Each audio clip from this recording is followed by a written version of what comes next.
Hello students, this is Vaishni Pandya और आज हम पढ़ने जा रहे हैं managerial response to change in business environment.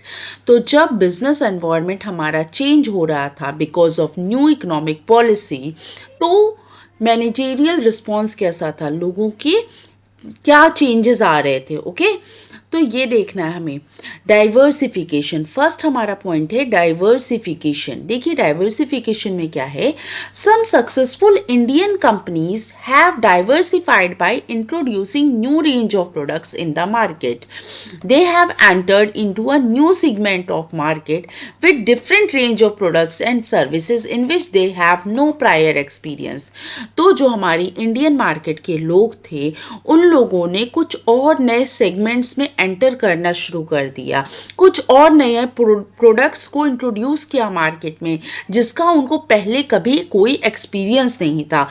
तो क्या हुआ, डाइवर्सिफिकेशन हुआ। लोग पहले एक जैसे ही प्रोडक्ट मैन्युफैक्चर करते थे, एक जैसे ही चीज़ें बेचते थे।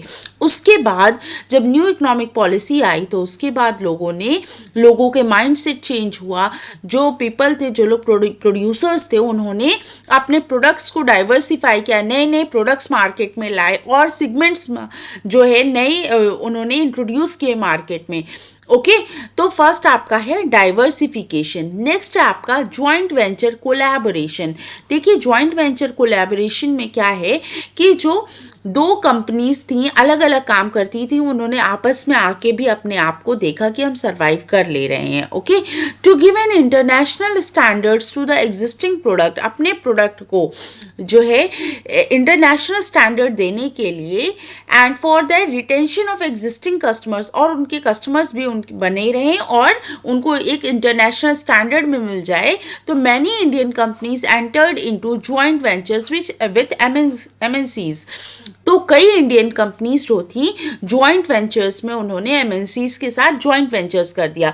मतलब कोई इंडियन कंपनी फॉरेन कंपनी का हाथ मिला लेती है। ओके, तो दोनों की कोलैबोरेशन से जो कंपनी चलती है, वहाँ फॉरेन कंपनी भी रहेगी और इंडियन कंपनी भी रहेगी, दोनों एक हाथ मिला लेंगे, दोनों एक साथ वर्क करने के लिए आगे बढ़ेंगे। उसको ही हम कहते हैं जॉइंट वेंचर। और ये जॉइंट वेंचर हमारा न्यू इकोनॉमिक पॉलिसी के बाद ही आया होगा, क्योंकि उससे पहले तो ग्लोबलाइजेशन ही नहीं था, हम दूसरी कंट्री के साथ कुछ अपना मार्केट कर ही नहीं सकते थे। ओके, तो जॉइंट वेंचर हमारा आया ये न्यू इकोनॉमिक पॉलिसी के बाद। एक कंपनी दूसरी कंपनी के साथ हाथ मिला के आगे बढ़ सकती थी, जैसा कि आपका कई कंपनी करी है, मारुति सुजुकी है ना, हीरो होंडा। ओके, तो ये सारी कंपनीज का दो मैंने आपको एग्जाम्पल दिया, बाकी आप सोचिए नेक्स्ट और क्या एग्जाम्पल हो सकता है। इसके बाद हमारा है ब्रांड बिल्डिंग। ब्रांड बिल्डिंग देखिए क्या कहता है, it is necessary to build brand loyalty among customers as once the brand name is established, it become easy to capture the new market, retain existing customer and face the competitors। तो इन्होंने क्या हुआ कि हमारे यहाँ जब Indian economy में new economic policy आई, तो लोगों ने ब्रांड बिल्डिंग करना शुरू कर दिया। अपनी कंपनी के नाम से अपनी कंपनी का कोई ब्रांड बनाया और उसके नाम से फिर अपने अलग अलग प्रोडक्ट्स उन्होंने इंट्रोड्यूस किए। इससे क्या होता है, एक प्रोडक्ट अच्छा निकल गया तो उनका नाम बन गया। उनके नाम के बनने के बाद जो है वही प्रोड्यूसर अपने नाम से और सामान बेचना शुरू कर देता है और प्रोडक्शन करना शुरू कर देता है, और सिर्फ उस ब्रांड नेम से सामान बिक जाता है। ओके, इसी को कहते हैं ब्रांड बिल्डिंग। नेक्स्ट आपका है use of latest technology.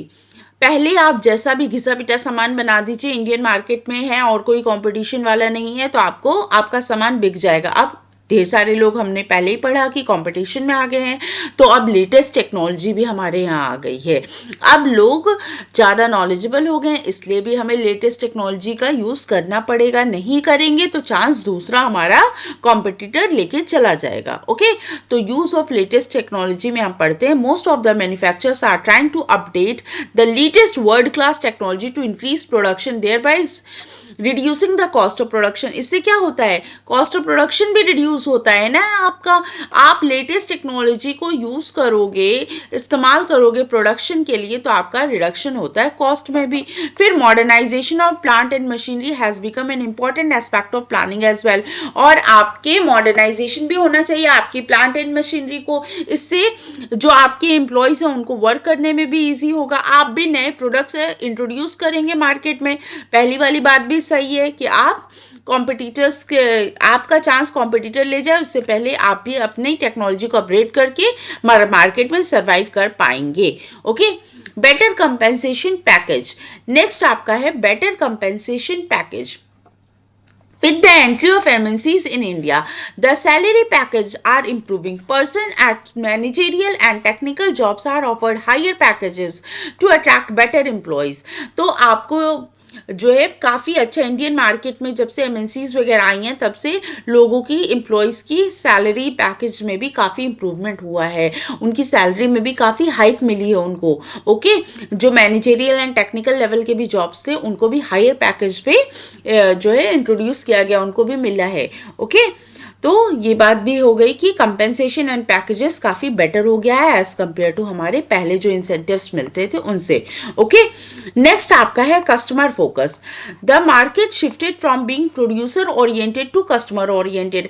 Market हमारा किस तरह शिफ्ट हुआ है, मार्केट हमारा शिफ्ट हुआ है, पहले मैंने बताया था प्रोडक्शन करने पे, सेलिंग करने पे ज़्यादा ध्यान था। अब ध्यान किस पे आया है कि भैया मार्केट में देखो नीड एंड वांट किसकी है, उसके बाद से हमें उसके अकॉर्डिंग हमें प्रोडक्शन करना है। तो पहले हमारा मार्केट क्या था, प्रोड्यूसर ओरिएंटेड था, अब हमारा मार्केट कस्टमर ओरिएंटेड हो गया है। Before the entry of MNCs in Indian market, the Indian firms would focus on higher क्या लिखा है, कुछ गलत है, higher on profits, but nowadays they have started manufacturing products in accordance with customers need and stress on customer satisfaction.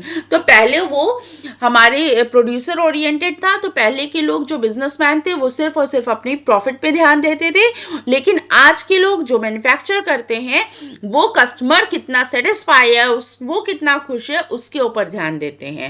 Okay, तो अब हमारा customer focus market हो गया है।